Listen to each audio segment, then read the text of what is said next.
संत रामपाल जी महाराज के 74वें अवतरण दिवस के अवसर पर नेशनल हाईवे पिपली कुरुक्षेत्र पर स्थित सतलोक आश्रम में आयोजित 3 दिवसीय समागम के दूसरे दिन आश्रम परिसर में विशाल रक्तदान शिविर का आयोजन किया गया एवं 9 दहेज मुक्त विवाह रामायणी आयोजित किए गए।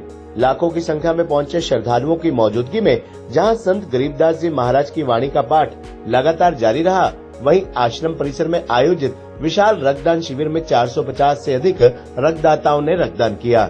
आश्रम सेवादार पुरुषोत्तम दास, ट्रस्ट सेवादार रोशन दास व आश्रम के मीडिया प्रभारी संजीव दास ने बताया कि प्रत्येक स्वस्थ इंसान को हर 3 माह बाद रक्तदान करते रहना चाहिए। उन्होंने बताया कि आश्रम परिसर में आयोजित रक्तदान शिविर में रक्तदाताओं का उत्साह और जुनून देखते ही बनता था।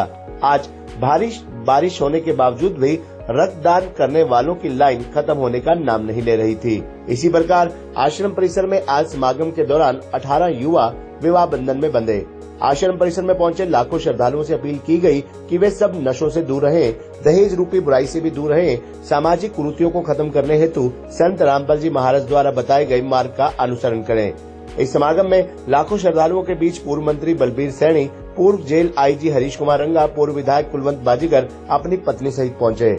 उन्होंने बताया कि इस 3 दिवसीय समागम में हरियाणा के 6 जिलों कुरुक्षेत्र, करनाल, अम्बाला, कैथल, यमुनानगर, पंचकुला के अलावा झारखंड और उत्तराखंड राज्य से लाखों श्रद्धालु आश्रम परिसर में पहुंचे हैं। सभी श्रद्धालुओं के रहने खाने की व्यवस्था आश्रम में की गई है।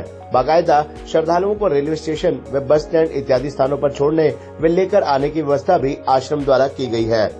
आपको बता दें कि सत्संग श्रवण कर संत रामपाल जी महाराज के ज्ञान से प्रेरित होकर सैकड़ों की संख्या में श्रद्धालु प्रतिदिन नाम दीक्षा ग्रहण कर रहे हैं। आश्रम परिसर पहुंचे श्रद्धालुओं ने बताया कि ऐसा अद्भुत दृश्य उन्होंने पहली बार देखा है, जहां बिना किसी सुरक्षा व्यवस्था के लाखों श्रद्धालु पूरी व्यवस्था बनाए हुए सत्संग श्रवण कर रहे हैं, भंडारा ग्रहण कर रहे हैं और बुराइयों को त्याग कर अच्छाइयों की राह पर चलने का प्रण ले रहे हैं।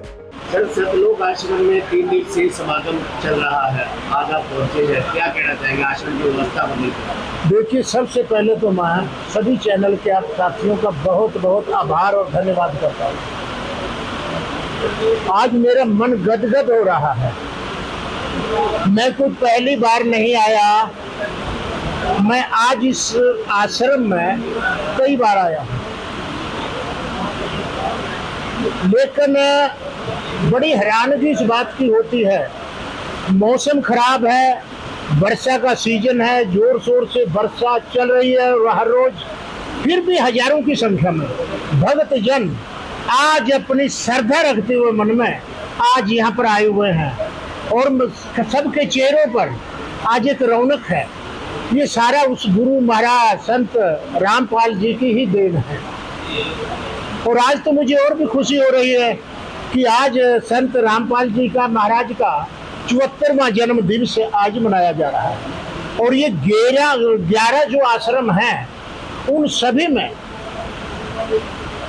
अच्छे भंडारे चल रहे हैं। सारा देसी घी का आयोजन यहाँ पर होता है। और मैं तो बल्कि देखा, मैं पहले भी आया, लेकिन ये अपार कृपा है गुरु महाराज की, क्योंकि कहीं बाहर की संगत से पैसा धन एकत्रित नहीं किया जाता, लेकिन भक्त लोग जो यहाँ हैं वो अपना ही पैसा कलेक्ट करके यहाँ पर भोजन की व्यवस्था करते हैं। और हर महीने लगातार जब भी मैं आया, इसी तरह से लड्डू का, जलेबी का, मिष्ठान का, चाय का, ठंडे का, पानी का, इस तरह से ही इंतजाम होता रहा। और मैं ये बात भी बड़ी खुशी की है और ये हमारे समाज के लिए भी है कि इस आश्रम में सामाजिक जो कार्य होते हैं वो सब आश्रमों से ज्यादा होते हैं। यहाँ पर आज 20 लड़कियों की शादी होने जा रही है, ब्लड डोनेशन कैंप लगा हुआ है, खून से न जाने कितने प्राणियों का, कितने व्यक्तियों का जीवन को उसमें एक जीवन दान मिलेगा। तो ये सारे के सारे काम इस आश्रम में होते हैं और मुझे तो बड़ी श्रद्धा है इस आश्रम से। और मैं तो देख करके यहाँ पर सभी अनुयायियों का, भक्तजनों का, कि इतनी अपार श्रद्धा है गुरु महाराज में। लेकिन एक चीज मैं महसूस करता हूँ कि गुरु महाराज जी बाहर जनता तरसती है उनके दर्शनों पर, लेकिन गुरु महाराज जी आज अंदर हैं, बेगुनाह हैं, लेकिन महापुरुष कभी अंदर और बाहर की नहीं देखते।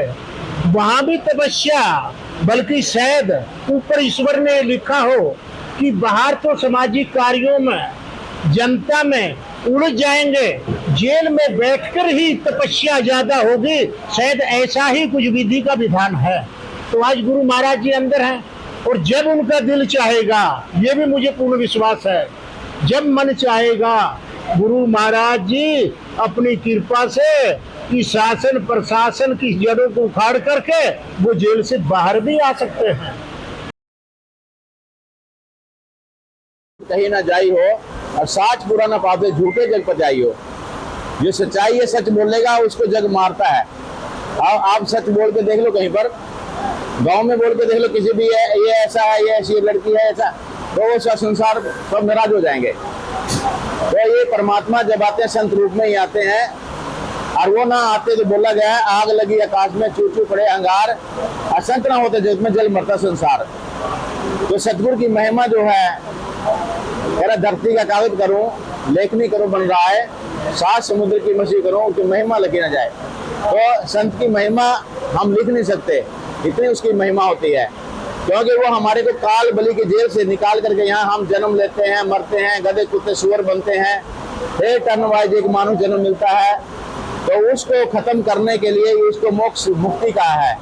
हम सतलोक चले जाएंगे, और वहाँ जाने के बाद जीव कभी नहीं मरता, सदा के लिए मुक्ति हो जाएगी। यहाँ हम काल बलि की जेल में हैं, इससे मुक्त कराने के लिए उन संतों को सच बोलना पड़ता है, और हमारे गुरुदेव जी से सब कुछ शास्त्र के आधार पे बोलते हैं।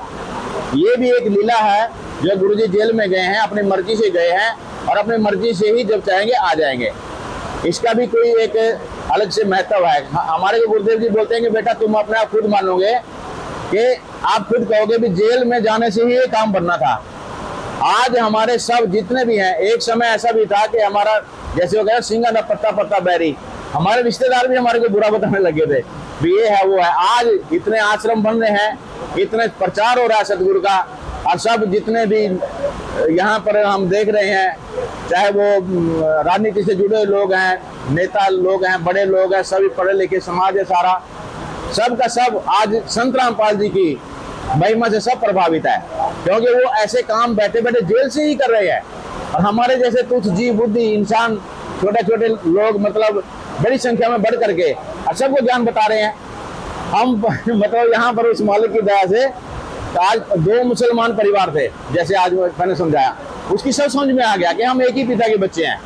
वो अल्लाह कबीर है, सबका पिता एक है। हम ये कहते हैं कोई और सिद्ध कर दो कि परमात्मा कौन है, हम मान लेंगे। हमारे गुरुजी ने सब 4 वेद 6 7 18 पुराण, बाइबल, कुरान, गुरु ग्रंथ साहिब सबको मिलाकर के, चारों धर्मों को मिलाकर के सबको सिद्ध कर दिया कि एक परमात्मा है, वो अल्लाह कबीर है।